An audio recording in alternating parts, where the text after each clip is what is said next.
Oh yes, look how beautiful that is. You guys can't see it, but you know, just trust me, I know what I'm talking about. Oh my.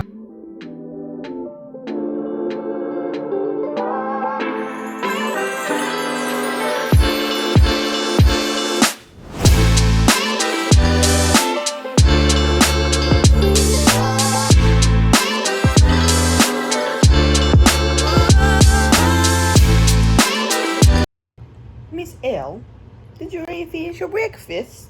You ate so quick. Good morning. It's the first day of the Book of the Month challenge, hosted by Vanessa from Read with Dr. B. And it's in the Host for Pros Discord, which is Vanessa and Breathe the Booktroverts Discord. And I didn't even show you guys all my Book of the Months. I have several months that I haven't even unboxed yet.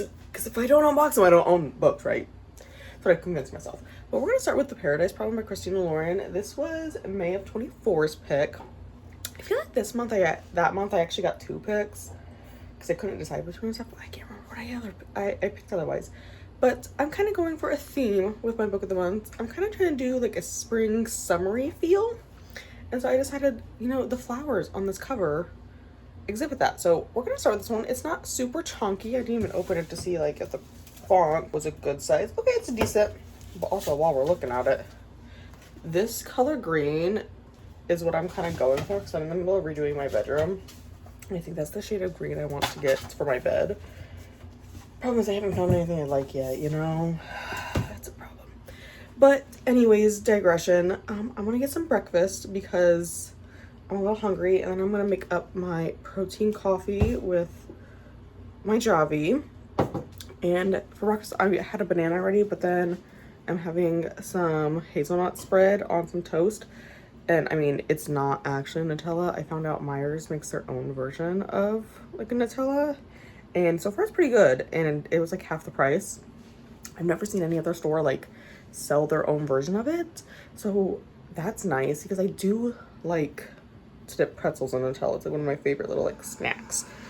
But I'm gonna eat breakfast. We're gonna head to my mom's because 5th and 6th grade football team is having their annual fundraiser today with barbecue chicken dinners. And my brother is going into 5th grade. So they're raising money for his football team coming up this fall. They actually start practice in a few weeks here. I think at the beginning of August maybe. And they kind of just raise money to help pay for anything that the football team needs so that parents aren't having to fork that money out individually. So like when they need new pads or new jerseys, they can just pull it from the funds and not have to go, hey parents, I need you to drop $100. So we got barbecue chicken dinner tickets. I think we ordered like 13 of them. Granted, that's between like, I'm the oldest of 5, so there's 5 of us, and then my mom, my stepdad's 7, and I think my sister's boyfriend got one, and then my aunt and uncle got some, but my uncle has to work today, so he's just picking them up after work. So like it's not all us, but like we ordered a lot of dinners, so it's fine. I think we also are picking up my grandma's for her too, because my grandma works until like 2 today, because my grandma's crazy and still works. She's an STNA at a nursing home. She literally has patients younger than her. But it's fine. So I think I'm working at breakfast. I'm gonna get my coffee made. And then Ellie and I are gonna head over to Grandma's house. As long as it doesn't rain today, we might go swimming. I'm not sure. I gotta get my thoughts out there while I'm still thinking of them. First of all, I'm going home. And I'm actually getting very distracted by the corn. This corn is looking fantastic, guys. Tell me you live in the Midwest. Tell me you live in the Midwest. Damn, that corn is looking good.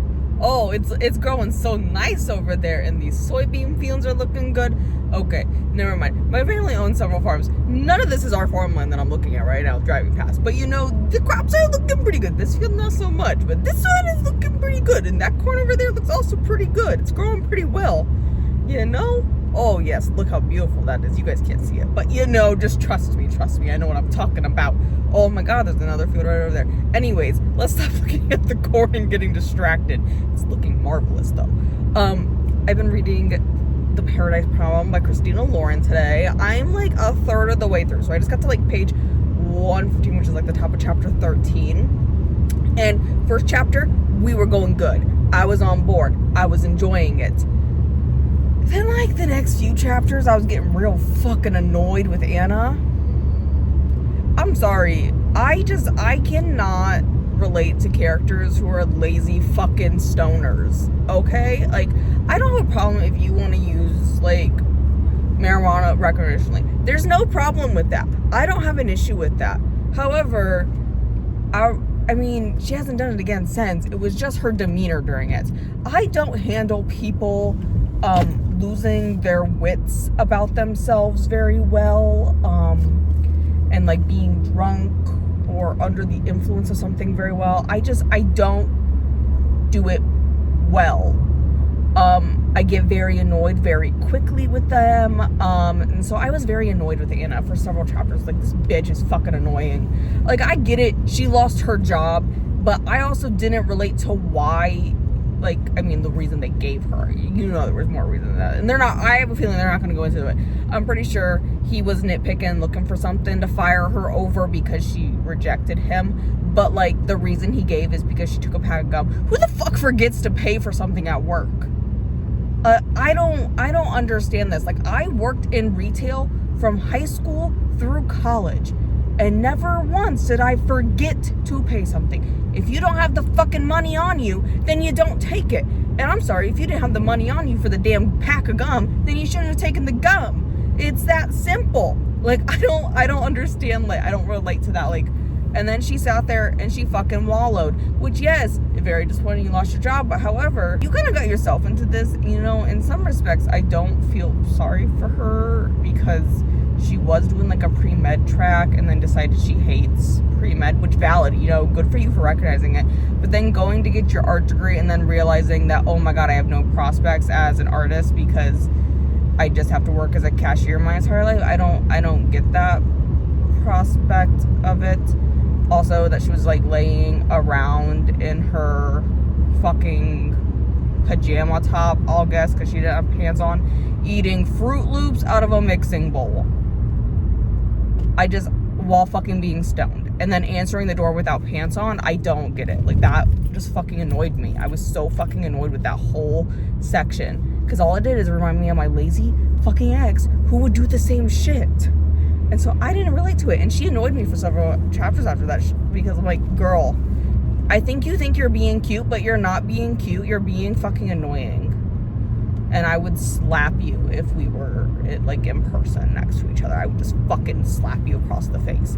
That's me being real. I am not a very patient person. I know that. I know it's very weird. I mean, like, I work in the medical field. You think I'd have patience? Actually, I have very little patience for people.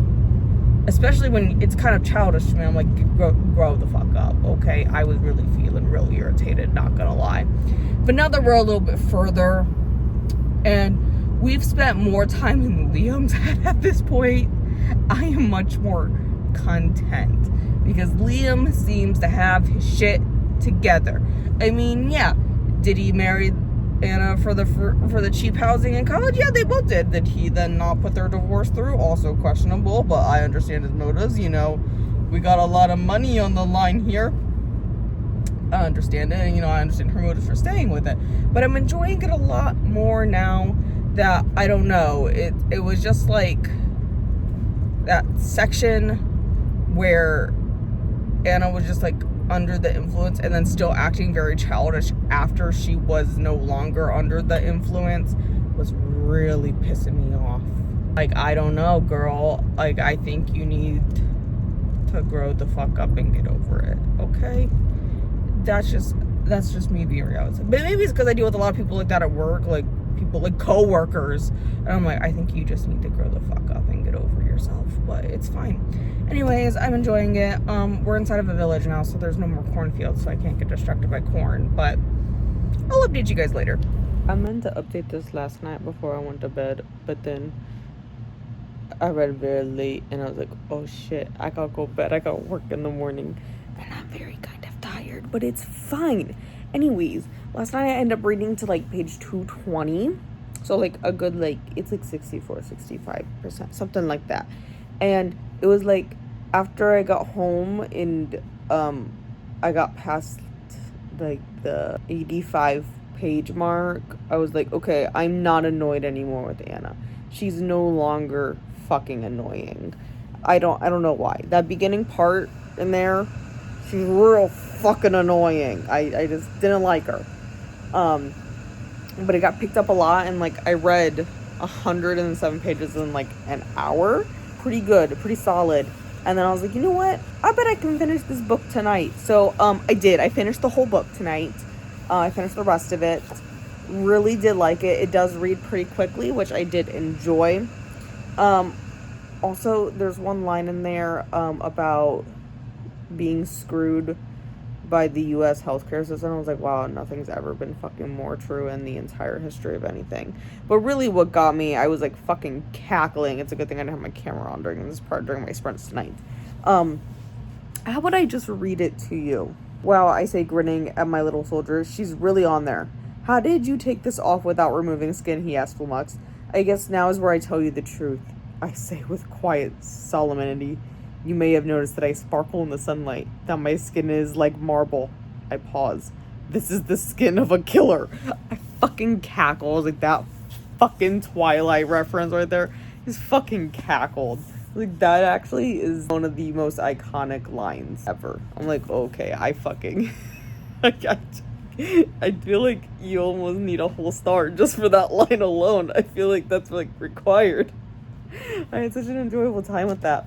But then, of course, you know, we did have to do our required third act breakup, because, you know, all romance books, we have to have our third act breakup. I'm glad it didn't last very long, and I'm finally glad that we get to know what PISA means. At least that's how I've been saying it, PISA. I was like, I don't know what the fuck that means, but we love an acronym. Don't ask me what it stands for. It's gone in my brain. It's gone from the brain now. But either way, it was like, why is Liam's dad holding this over his head? Why? What happened with this thing? I kind of wish we got more like of that explanation. We don't really get, like, I kind of want to watch everything come down for Liam's dad. We only get like snippets, I guess. Fine, whatever, I'll deal. But you know, the ending does this thing where it does skip time, and I've said it before, I'm not a big fan of books where the epilogue skips a bunch of time. It really pisses me off a lot of the time. However, that being said, this epilogue was well done doing that, because we got snippets and we kind of bounced back and forth between Liam and Anna's point of view, where we got a little bit of chunk here and a little chunk here, and it spread it out over the course of the year. And I was like, okay, you know what? I can be behind that. And really, it's not too much of a year gap that bothers me so much in an epilogue. It's when it's like fucking several years. Like, I didn't like the end of the Hunger Games. Why did we skip 2 years in the future? I need to know more information than this 3-page epilogue. I need that. There's also another series that we won't say who it is, but it involves magic and it involves a train, and they skip 20 years at the end of the 7th book, and that pissed me the fuck off, because who skips that much time? I can't do it. You can't skip, but you can't skip a large amount of time. You just can't do it. You need to give me explanation. The Virgo in me needs the information, okay?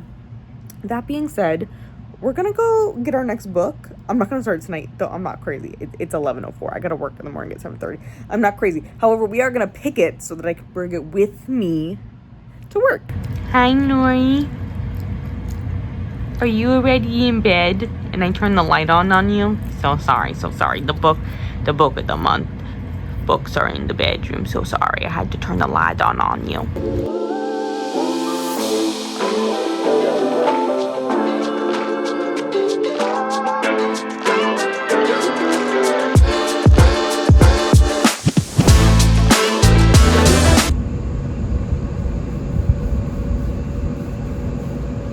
Do you have anything to say today?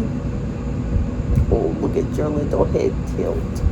Even in bed, you got the little head tilt, huh? Say, Mom leaving me today. She come home from work and taking me out. Put a little fur stuck to your nose. And then she gave me my snack. And then she put on her walking pants. And we did not take her on a walk. She leaving me. Didn't I? I went to trivia tonight with some girls from work. It was a really fun time.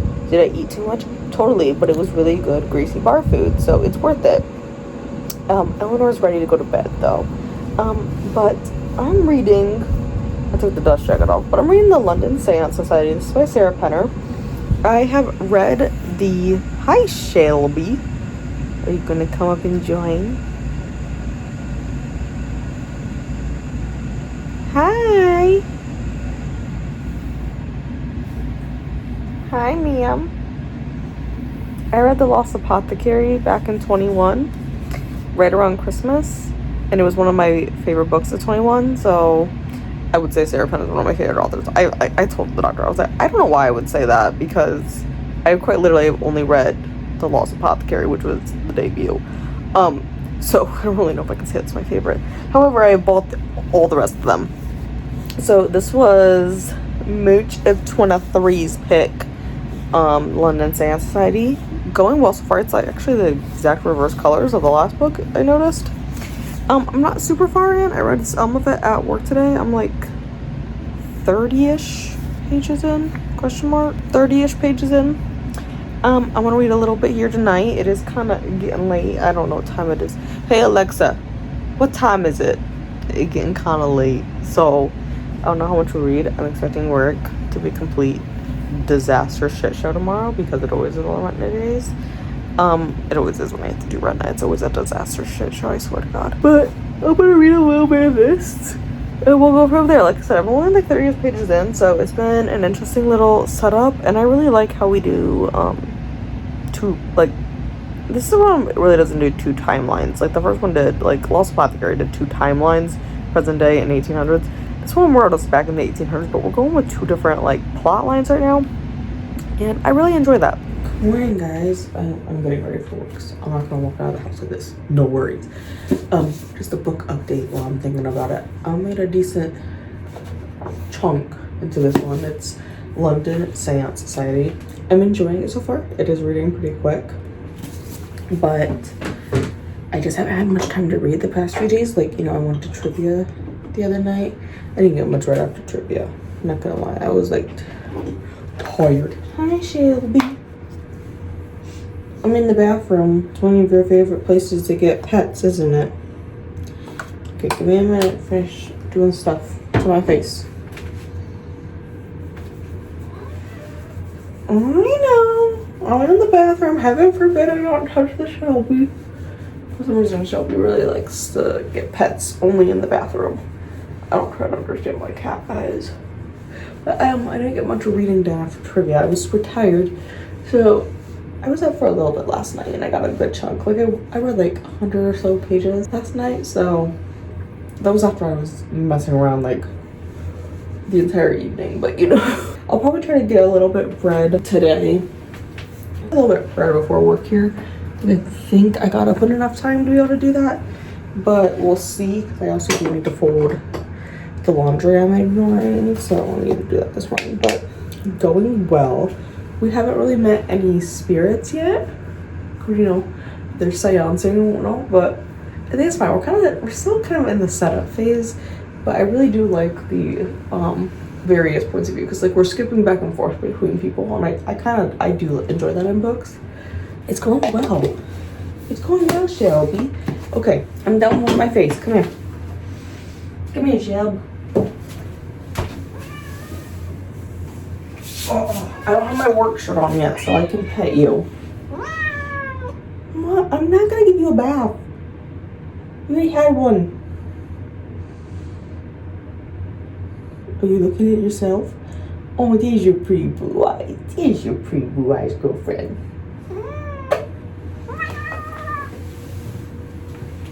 Yeah, not every time you're in the bathroom doesn't mean you're gonna get a bath. Sometimes it's just normal things. But yeah, I'm enjoying it. So we haven't gotten to any of the seances things, and I'm looking forward to it. I just gotta get my hair untangled from the pineapple when I put it in. I didn't put any product in my hair last night.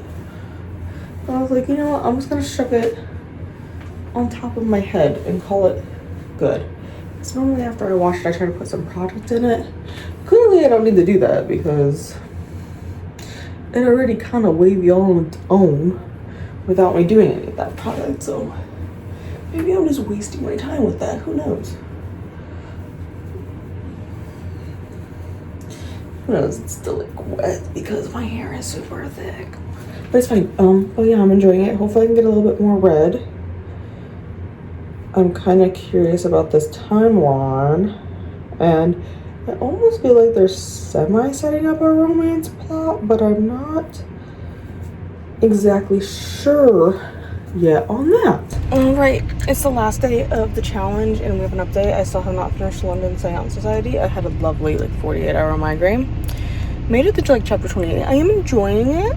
Not as much as The Lost Apothecary by Sarah Penner, but I am still enjoying it.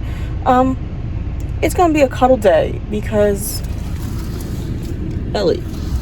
Oh, everyone knows Ellie. Ellie's been such a big part on this channel. She's the guest every single video, you know? We just got back from the emergency vet. I'm exhausted. Ma'am thought last night she would jump. Ellie's not supposed to jump because she has injured her back leg several times. They crunch all the time, like her patella just run up against each other like all the bones. It's just like bone on bone, so she's not supposed to jump. Ma'am thought she could jump last night, dislocated her leg again. And I was like, maybe, because I tried to get it back in. I couldn't get it back in because it dislocates all the time. She dislocates it all the time, guys. I could not get it back in. So yeah, here we are. Okay, where's your goodie bag, Eleanor? We now have drugs to take. You need to take carprofen, I think they said, and gabapentin. Because you hurted yourself. So, yeah, it's great. It's great. I did get her to eat breakfast, though. So we just finished breakfast. We're gonna go to Grandma's house so you don't have to go up and down the stairs all day to go to the bathroom. So you can just because Grandma has stairs, but you don't need to go upstairs. So we're gonna go to Grandma's house so she doesn't have to go up and downstairs to go potty today. Oh, Eleanor, even Grandma's like, what the fuck? Why you gotta do that kind of stuff, girl? I mean, you cute. I mean, I know. You just think you can be a big dog, but you're not. You're not. So we're gonna head over to Grandma's and we're just gonna have a cuddle day, I guess.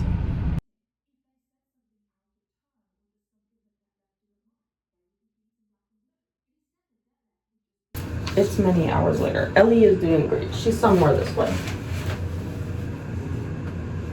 Yes. She is eating dinner. She's feeling fine. I mean, you know, she's not fine, but she's fine. You know, she's doing that right now. I just brought dust jackets with me because I wasn't gonna bring actual books into the bathroom. It's very much later. We didn't sleep much last night because Ellie hurt herself at 1:30 in the morning, and then it was a very restless night until I could get her in to see someone this morning. So I half napped this afternoon. I didn't fully fall asleep. Ellie fell asleep. But I finished London Seance Society. Not as good as The Lost Apothecary. The Lost Apothecary was one of the best books I read in 2021. Not as good as that one. Still good. I still like Sarah Penner's writing. Just not as engaging as The Lost Apothecary, and I almost think it's because in The Lost Apothecary, it's a dual timeline where part of it is in present day and part of it's set in the 1800s. And I think that's really what grabbed my attention with that one. With this one, we have two different points of view, which I do enjoy in books, but it's not a dual timeline. It's over the course of the same amount of time. It's all set in the 1800s, which doesn't, I don't want much. I like historical books. We're gonna do a little bit of self-care night is what I'm doing here. I think we're gonna do this one tonight. We're gonna do a black charcoal and sugar one. I don't remember this. Wood contact with the eyeballs. Got it. Hi, Shelby. How are you? I probably smell like Cookie because I've petted Cookie much today because Cookie likes pets. But like I was saying, not a bad book. Just not quite up to the 5-star that London Seance Society was. I gave this one a 3. So not bad yet by all means considered, but not my favorite, Shelby. I know. But then I went and started How Freaking Romantic by Emily Harding. This is actually July's book of the month pick I got, because I pay for it a year at a time, and so I got this for this month. And I guess, you know what, it's still I kind of like figured the cover, so it was kind of fitting on the theme, the rain, summer. Also, I guess I could count it for matching July, because the book is blue and red, like where they do that dual tone. Yeah, it's like blue and red there. I'm liking this one so far. I'm like a solid 30% in so far. Like I'm on page 120 something, I think. Going really well. I'm planning on keeping reading it tonight. I know I look exhausted. I am exhausted, but I'm determined, guys. Okay. Besides the fact that I gotta do laundry right now, and you know it's like a shared laundry facility in my building, so I'm currently washing clothes. So I'm not clothes. I'm washing my scrubs because I need my scrubs done for Monday. But I'm enjoying this one so far. I don't know exactly what I was expecting. I was just like, let's go with that. But here, I'll read this one for you since this is a new release. Beatrice Nilsson is a lot of things. Feisty to those who love her, combative to those who don't, but most of all, she's the kind of person who will always fight for those she cares about. So when the marriage of her two closest friends falls apart, Bea storms the office of attorney Nathan Asher to tell him exactly what he can do with his divorce demands. Unfortunately, what should end up with a few choice words soon spirals into uncharted territory when Nathan shows up at her NYU law office a few days later as a newly minted adjunct professor and her new colleague. Bea still hates Nathan, of course, but between weekly meetings and networking events, walks around Washington Square Park, and late night pizza, that hate begins to feel a lot like something else. And as uncomfortable truth emerge about the divorce that started it all, she's faced with the impossible, choosing between her friends or for the first time her own happily ever after. This one grabbed me from the hook, guys. Like I shouldn't want to say I sat there exclusively and read the first 120 pages. Like I got to eat dinner in the middle of it, but caught my attention right off the bat. First of all, that we need to talk about Beatrice's mom. Who in their fucking right mind gets married 6 times? How do you even get married that many times? I feel like after so many times of being married, they should really start to question you when you go to get the marriage license and be like, hey, you've been married 5 other times? How about we don't do this? You know, I feel like there should be like a limit on it.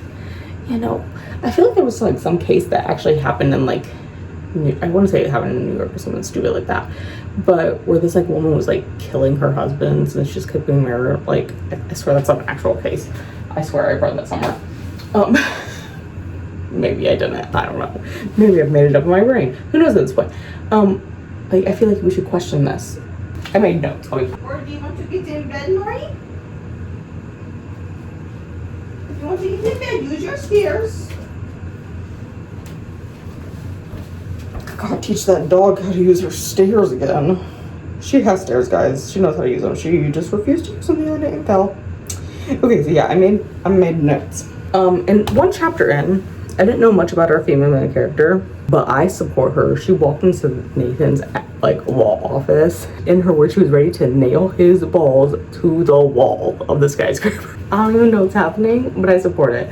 Like, her 2 best friends are getting divorced because, first of all, if you're in a friend group, you probably shouldn't get married. I'm not just gonna talk about that. I feel like that's a bad idea. Because then, yeah, if you guys break up, you guys are gonna literally just like tear the friend group apart. But you know, whatever. Do you? So we don't know much about it, but we know more of like her friend's side, and that her soon-to-be ex-husband wants alimony because he went to school and graduated, worked for a little bit, decided he hated that, and then decided I'm gonna go to grad school, and then he had dropped out, and it's kind of unknown what the hell he's doing at this point, but he's not working and not in school, but he wants his soon-to-be ex-wife to pay him alimony so that he can continue sitting on his ass. I support be going in there and raising hell. This is why you keep your finances separate. You know, you can make a joint account, but you need to have some of your own finances, in my opinion. But also, this is not a slow burn. Not really. Like, we got into action pretty quickly. Like, we were on chapter 5 and they had already kissed at that point. Although it was clear on who kissed who, you know?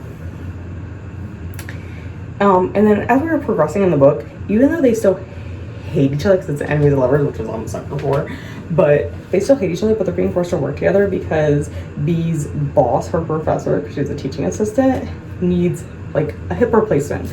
So he asked one of his old mentees to come in and help be the adjunct professor while he's on medical leave. And so Nathan then becomes B's like temporary colleague. It's not like really her boss, because you know that's the guy who's on medical leave, but like she now has to work with Nate, and they have to have these like meetings before the class, so like, hey, this is how I'm teaching it, blah blah blah, you know, stuff like that. And so instead of like actually going over the lesson plans, they're having like these like, they're almost like little dates where like they're talking and getting to know each other. And it's just super cute that we're doing this, and I'm just loving it. And they even like met up at the hospital. This is what I read just before I drove home from my mom's, but they had met at the hospital to see his name is Frank, to see Frank after his hip replacement, and they both brought him cannolis from his favorite restaurant, and he like walked her to the subway. It was so cute. I'm really enjoying it, but I'm gonna go do my bedtime routine, and then I'm gonna continue reading. Okay, it's a bit later, and I'm on 180. I just finished it, and the last line is, what the fuck? Okay, so like her and Nate had a not date. You know, they're not on a date, okay guys, but she's got word about this potential job. She's meeting someone for lunch to discuss a potential job after her graduation, and on her way home from washing her clothes at the laundromat, there's a note taped to her apartment building that says vacate, do not enter. Like, what the fuck? How does that happen in the time you're doing your laundry? Are you still awake? Oh, so nice, you're tired. Yeah. See, Ellie's doing better. She's walking okay. She took some more gabapentin. Well, I gave her more gabapentin like an hour ago. So she's kind of sleepy. See, this is why I don't want you on gabapentin all the time, though, because it makes you so sleepy. And like, all you've done is sleep. Yeah, this is all you've done all day long. Which is why I read the entirety of How Freaking Romantic today alone. 5 stars. I so fully enjoyed this book. I honestly was kind of unsure about it when I picked it. Because I was just like, I don't know if I'm feeling like this kind of romance. Not really sure I'm into the whole like lawyery thing. 'Cause like I'm not super into political like books to begin with, but we really don't delve into that too much. I mean, like, yeah, they bring up that you know, he's like a divorce attorney and he's in like family law, and she wants to go into like healthcare law, but we really don't delve too much into it, so I think it worked out really well for me. There also is like, it's a closed door romance, which I'm not like a huge fan of, so, but like I did enjoy it. Like I gave this 5 stars. I actually fully enjoyed it for the most part. I read it pretty much, well, and then I guess I read it in 3 sittings, because I stopped to eat dinner, and then I read, and then I stopped again to take a shower. So I read it all in one day though, but like I said, fully enjoyable. It is closed door, but the romance does progress quite quickly. And I want to say just like all the little not dates they have where like they're like, we're not together, we're like they're in this denial. So I really enjoyed it. I will say though, I do just have like, it is technically enemies to lovers, which I do not like to use that terminology in regards to strictly romance. It's more rivals to lovers, because I don't feel like enemies to lovers can be like a traditional like modern day romance type thing, okay? Because are you really anyone's enemy in real life? Like, think about that. Sure, you don't like people, but you're not enemies. So it's more of like a thing where I'm like, it's more like a rival to lover thing. I feel like enemies to lovers works well in fantasy, because usually like they're two opposing like kingdoms or classes or something, you know? And like a real world romance, I mean, what are you guys really enemies about? You guys just don't like each other.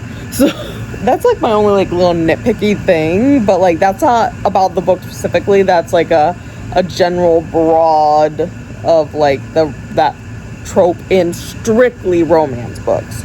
But overall, I had a really enjoyable time. I also did just go and tally up my pages off screen before I came on here, and we got 1,012 pages read during this challenge, which I'm pretty happy because I did read 3 books. You know, and we had some good, like, I enjoyed The Paradise Problem, and then London Seance Society was like middle of the road, and then like this is a 5. So I think we had a good variety in there of like ratings and how much I enjoyed it. And I think this is honestly gonna be one of my favorite books of the year. Like, I had such an enjoyable time. Like, it probably not top 5, but I could see this making the top 10.